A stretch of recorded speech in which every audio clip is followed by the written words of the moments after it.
folks, how we doing today? This is Bill once again with the Nintendo Super Power Club Challenge channel. Today we are coming to you with a brand new game. I know, it's kind of hard to believe, right? It's the first new game we've had in the last several months after just recently getting done with the marathon of Final Fantasy VI. But here we are, it's back to old times now. So this game we've got for you right now is a little bit of a change of pace. This is Actraiser on the Super NES, and this is card number 9 in the collection. Actraiser is one of my personal favorite games on the system. I remember playing it pretty close to when it first came out on the system, and one of the many reasons that I like it, along with the great action, the great soundtrack, I think it's a good mix of everything, honestly. It's good variety. It's got a good mix of action and simulation, kind of like SimCity. It combines all those great things with the killer soundtrack. How can you go wrong with a game like this? As I said, it's one of my personal favorite games on the Super NES, and I encourage you to strongly check it out, especially the remake that just recently came out with Actraiser Renaissance. Both versions, awesome, awesome games.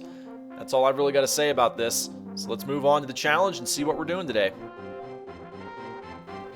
Okay, so this challenge is going to slightly test our skill level just a little bit. Pro Level Challenge states, try to finish the game at level 10. Alright, so what does that mean and how does it work? So the way this game does levels is basically the higher your global population goes in the sim sections of the game, the higher your health total is going to go, and thus meaning how much damage you can sustain in the action sequences. So in order to get to the end of the game by level 10, you need to burn through the sim parts as quickly as possible, only leveling up the towns where necessary on the path to destroying monster lairs. So we will get to the end. This challenge can and has been done many times in the past because, let's face it, if you're a speedrunner, you have to get through to the end by level 10, right? So that's how it's going to work here. I will say this game can easily be beaten in a single run. However, for the sake of time and enjoyment of the video, I think it's probably best if we break this up into multiple chunks, kind of how we did with Final Fantasy VI. We are going to break it into chunks of 20 to 30 minutes apiece, so I'm thinking probably the first 2 levels in one part, the second 2 levels, the third 2 levels, so on and so on. 6 levels in the game, plus the final level, Deathheim. So that's my plan. I think it's going to work out pretty well, and hopefully you guys enjoy it. So ready, sit back, relax, here we go. Okay, here we go with part 1 of this walkthrough, playthrough, pro challenge here. And as I said, we're going to break it into a couple little chunks here. The first part is Fillmore, and Fillmore is extremely easy. It's the introductory stage.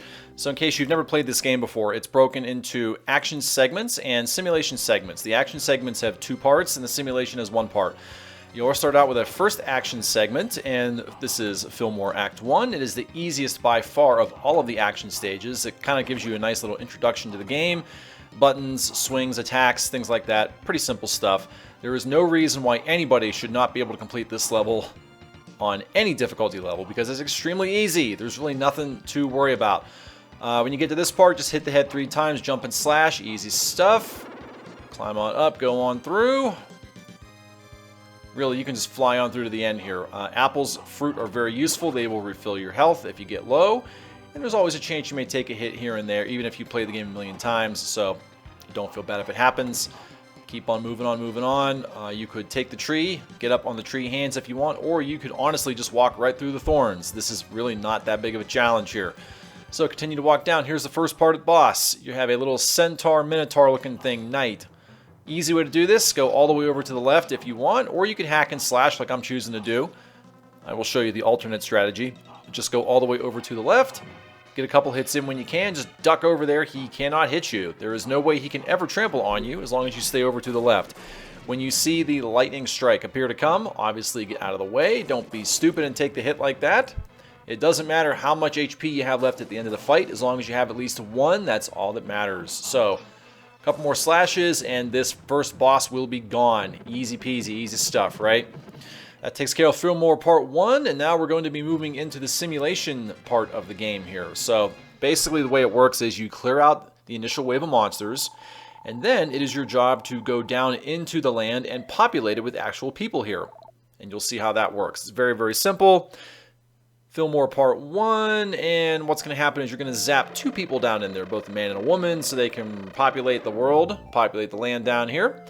And obviously, as you can tell, in order to build houses, you'll need to clear out some of the land down there. So you could say this is a poor man's version of SimCity. I guess that's one way of looking at it. I like to look at it as just having fun, killing monsters in a less confrontational way, I suppose.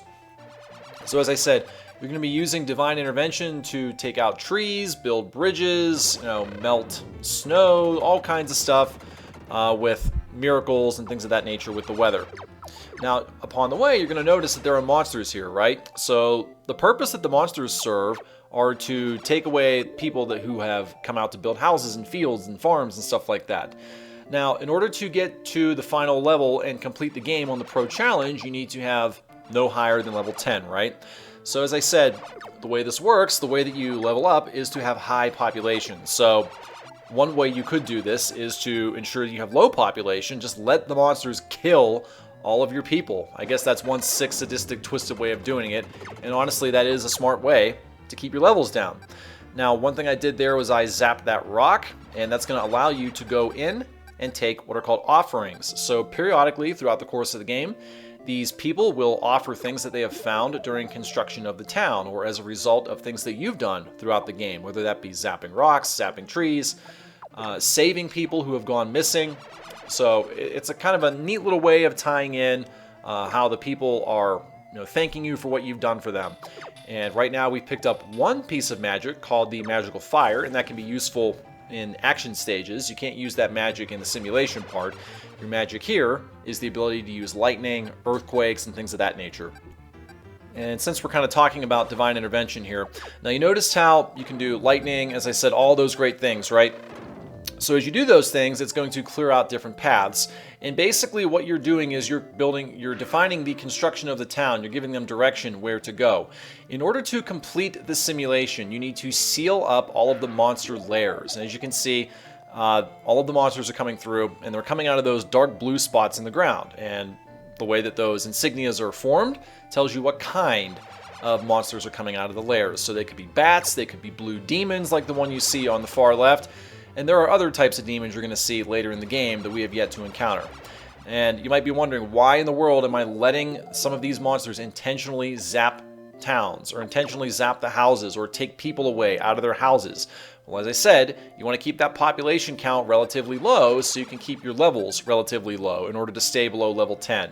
Honestly, at this point in the game, it's not that big of a deal because you can't access later towns or later parts in the game unless you have a minimum level. So at one point, or at some point, it's going to force us to level up a little bit. We're not really in danger of being underleveled at this point, so take it for what you will. Also, one other point I would make about town construction here is that traditionally, if you're playing the game, for real, you want to try to build out every single pixel of the map that you are allowed to build on.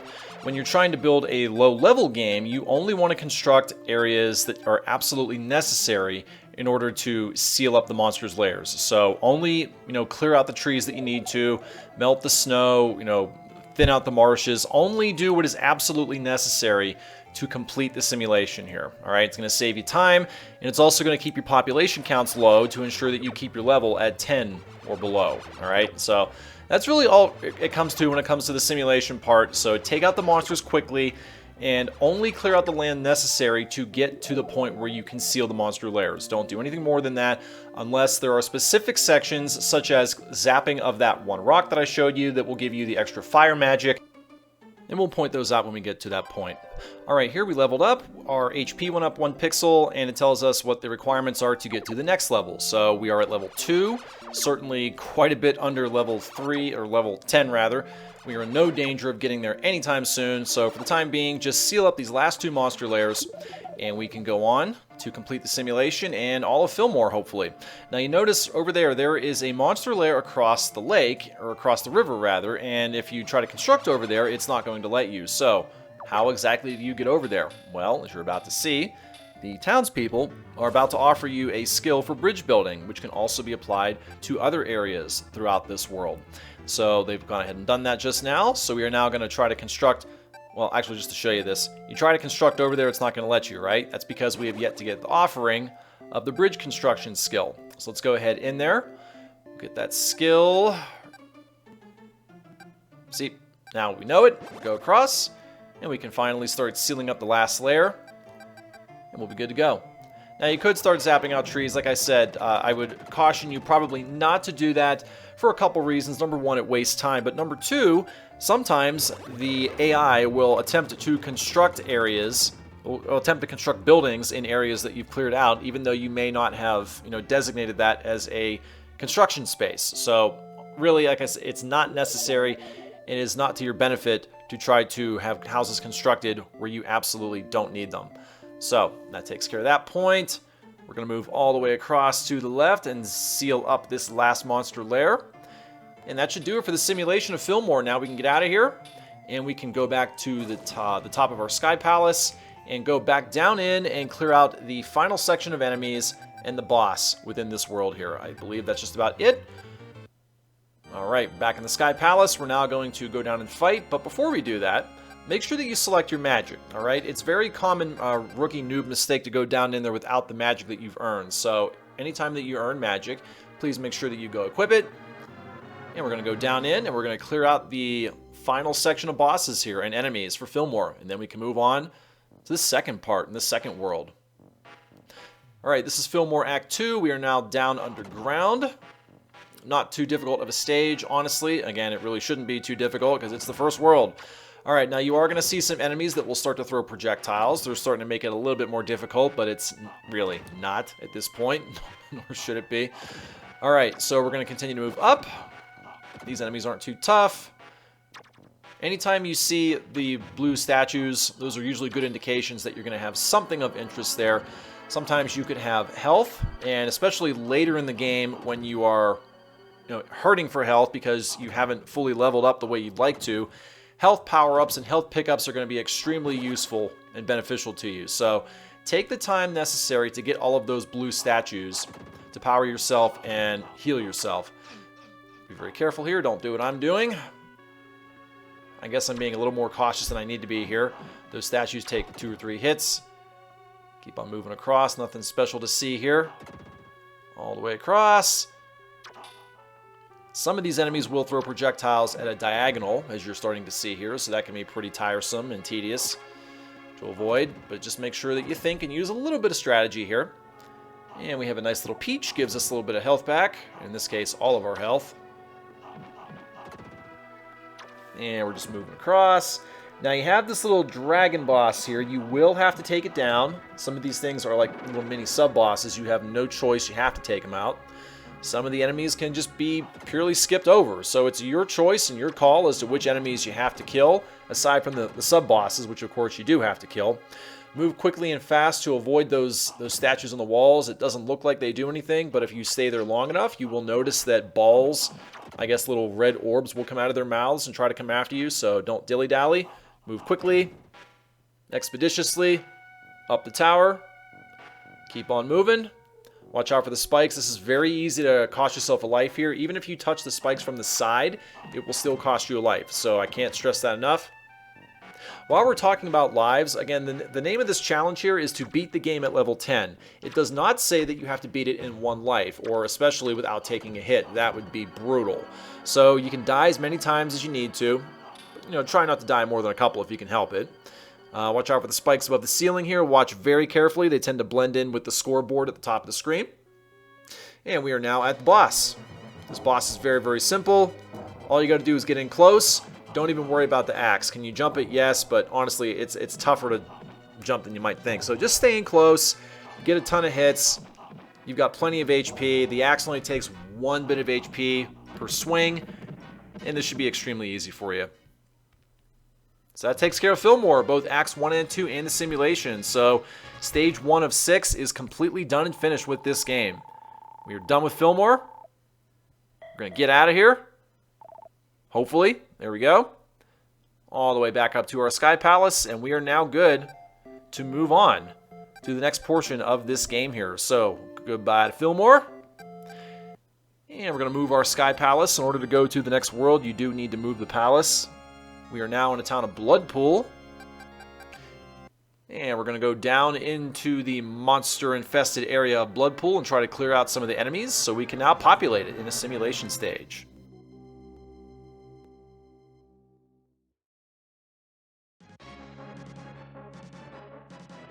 Alright, we kick things off in Bloodpool Act 1. The difficulty has been ramped up slightly, not too much, but you are going to obviously see some of these enemies are more difficult than they were in Fillmore. You're going to see some projectile throwing enemies, some enemies that take more than one shot to kill, and you're going to have some pitfalls and holes you can fall into. Be very careful of that. That's a hazard I almost always fall for at least once. I don't know why. I've played this game more times than I care to admit, and I still fall for that from time to time. So be aware of the falling logs, watch out for a lot of these projectile throwing enemies. Also be on the lookout for a lot of blue statues that potentially will contain food. Obviously, if you're taking hits from time to time, getting peaches and apples and things like that will be nice to have. So just be aware of that constantly. Just keep on moving forward. These ugly looking slug things are kind of annoying. But just keep on moving on. Nothing too complicated here at the moment. We will get to a tougher section. Yeah, ignore that. Like I was saying, I played this game quite a bit, and I still tend to fall in these holes from time to time. So it is what it is. Learning point, don't do that. So we're going to continue on moving forward. A lot of these ugly-looking slug things with wings. Very creative on enemy types, I must say.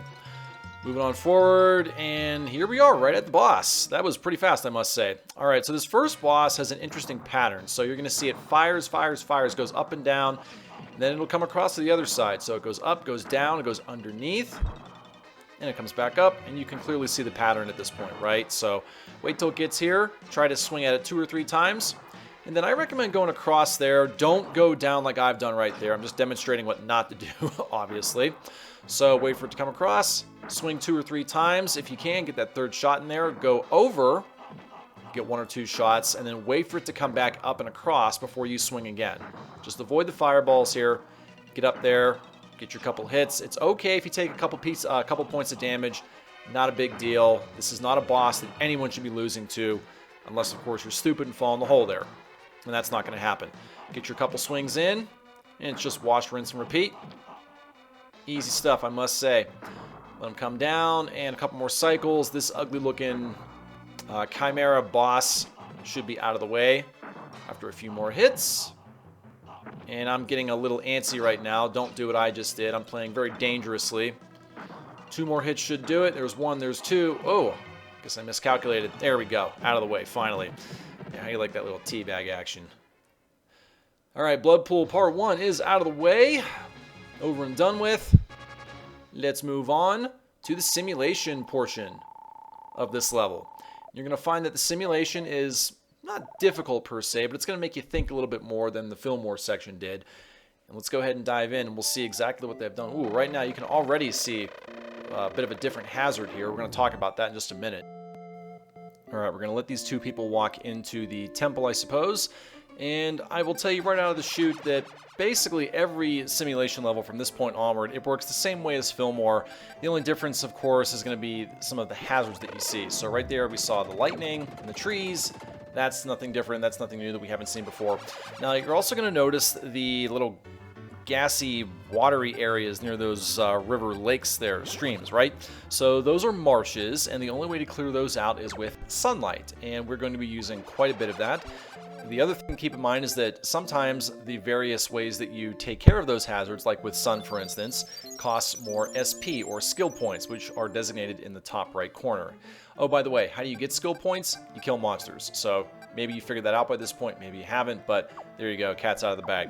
So there is a point to killing monsters. You can't just let them, fly around, do whatever they want. Yes, I know it keeps the population down if they are destroying humans and you're not letting them populate the land, but you have to kill monsters to an extent to take out some of the hazards here. So do what needs to be done and take out the monster layers as you need to here. So looks like we have about 4 different layers to get rid of. I count a bat, 2 blue demons, and a red demon. Now the red demon's a new fiend, new hazard we haven't seen yet.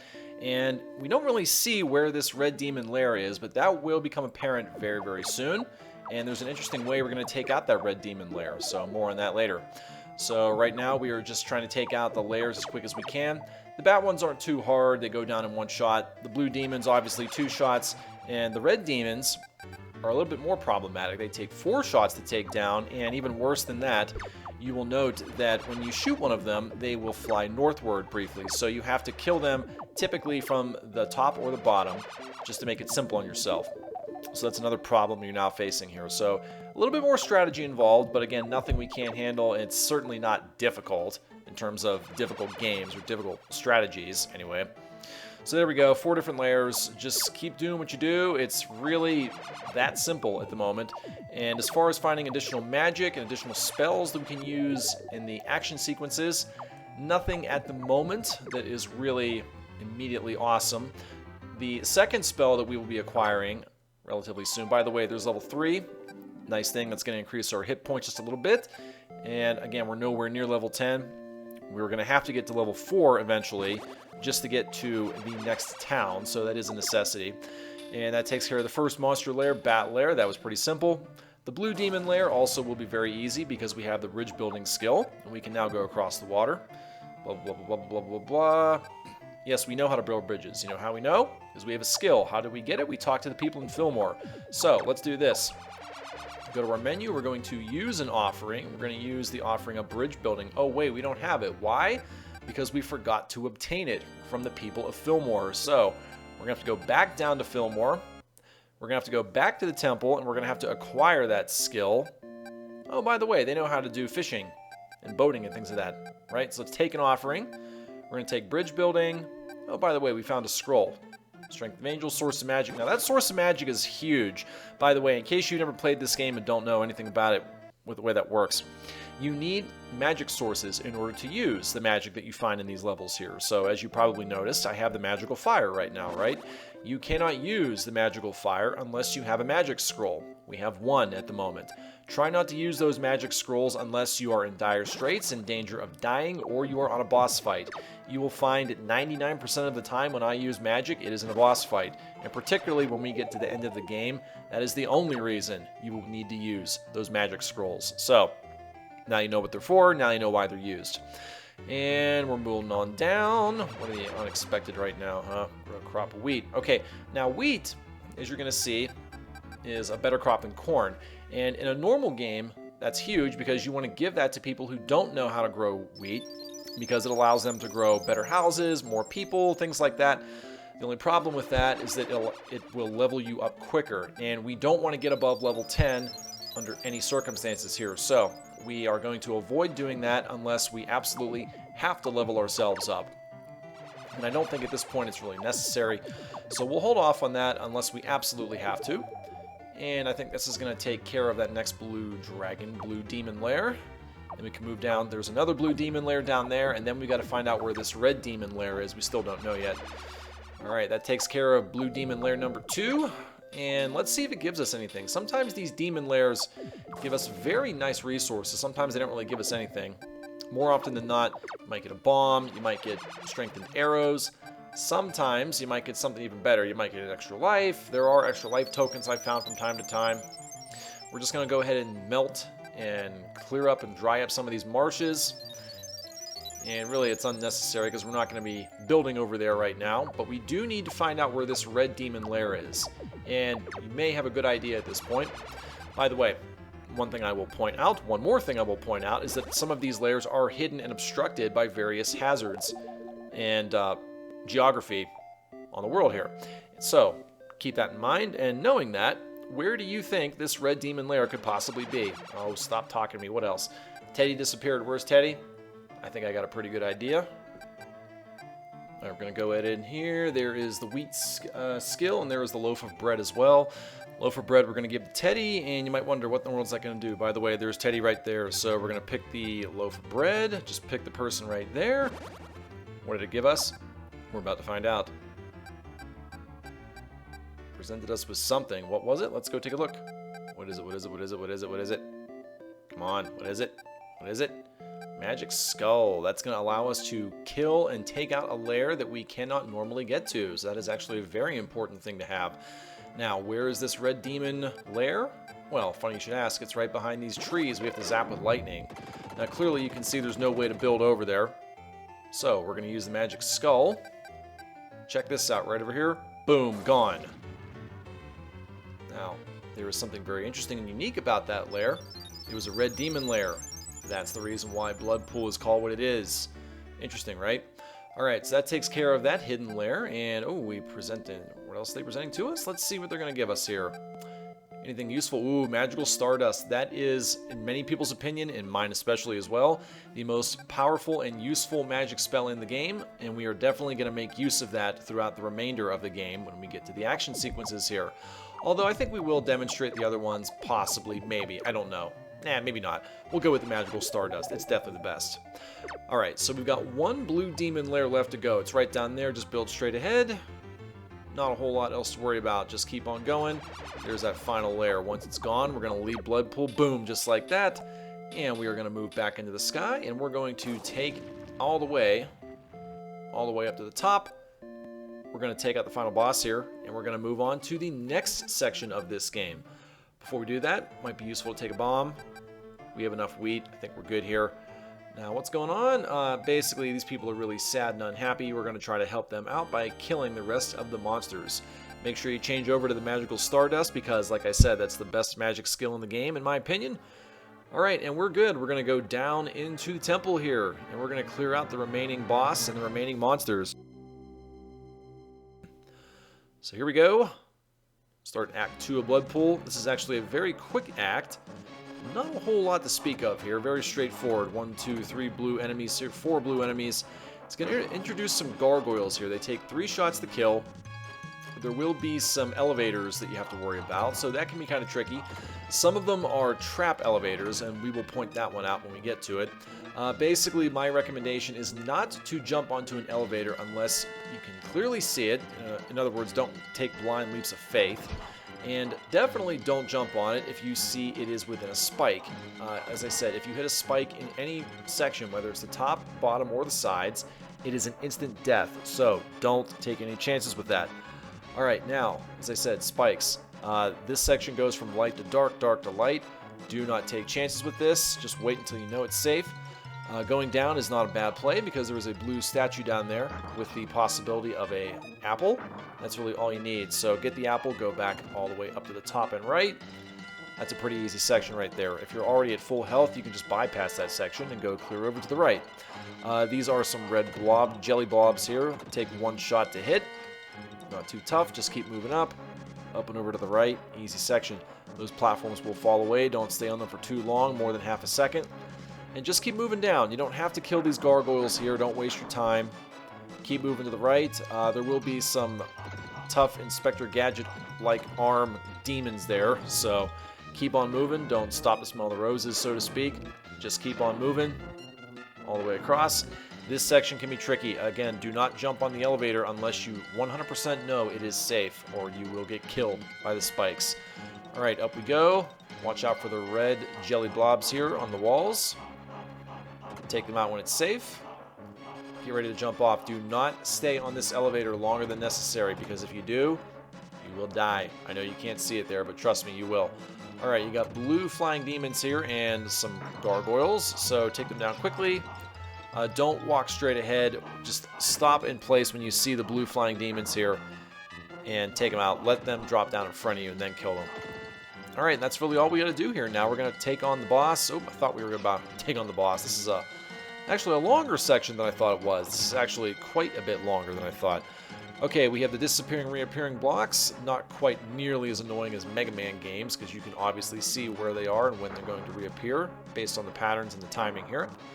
So when you know it's safe, move on up. Up over to the left is probably safe because there will be a section and a time to refill your health. Go ahead and refill. Keep on moving over. Take out a couple of those. A couple gargoyles here. Nothing too tricky. And get ready for the boss. Hopefully, yes, finally. Okay. This boss is not too tough. So when you get here, you're going to see clearly way up there, out of reach. Don't worry about it. When he's on the bottom, the second or the first step there, go ahead, take a whack at him. Watch out for the projectiles, obviously. And then once it's clear, go ahead and keep whacking, shooting, hitting him. When he's on the bottom, he's not going to hit you with any lightning because the lightning can't hit you from clearly down there. So keep hitting him as fast as you can. Eventually, once you get enough hits on him, he's going to stop doing this phase. He will go down into the bottom, right like this, and he will transform into a werewolf. Now, all you got to do is keep whacking him, keep hitting him hard, hitting him fast. Be wary, be very aware of the life total that you have and the life total that he has. You could use the Magical Stardust if you want to, if you need to. but shouldn't really be necessary. This is considerably easy compared to some of the bosses you will be facing. But that takes care of Bloodpool Act 2, and we are done. 2 sections done, 4 more to go, along with the final boss realm. Alright, we're going to go ahead and move on to the 3rd section, and everything we need to do here is done. Let's go head back in and check what they had to offer us. Anything of use? Oh, another magic scroll, source of magic. Yes, that's always useful. Go ahead and take that. We are good to go here. So back to the Sky Palace, and the next section we're going to do is Cassandora. So, oh, check this out. You must be above level 4. We're not there yet, right? So we're actually at a good point. We're going to have to go back. We could go to Atos, by the way, just to show you. We can't go there either. That's level 6. Now, let's show you some of the other areas here. If we go all the way down to the bottom, this is the town of Marana, or the continent of Marana, I should say. That's level 8. And if we were to go all the way up north to the tundra blizzard town of Northwall, you're going to see way up here. Just for giggles, we'll show you what it is, how high you have to be. That's level 10, right? So at a bare minimum, you must be level 10. We're not worried about that yet, obviously. So we're going to go back to Bloodpool. We're going to just walk around and level up a little bit, get some more people in our town until we are ready to go and get into the next town of Cassandora. Got to continue to work fast here. So, town under construction. We're not that far away. We need 388 people in our town. So we're just going to let this do what it needs to do. There's really no threat. Oh, that was actually really quick. Boom, there we are. I didn't realize we were that close, honestly. All right, so Bloodpool's good to go. We're going to go ahead and leave, go back over to Cassandora. And we are good to go finally. But before we do that, we're going to save right now because we are at our time limit. So we will hold right now, go all the way down and we'll save. I think this is a good checkpoint. And we will see you guys in the next part of this challenge, in part 2. Take care.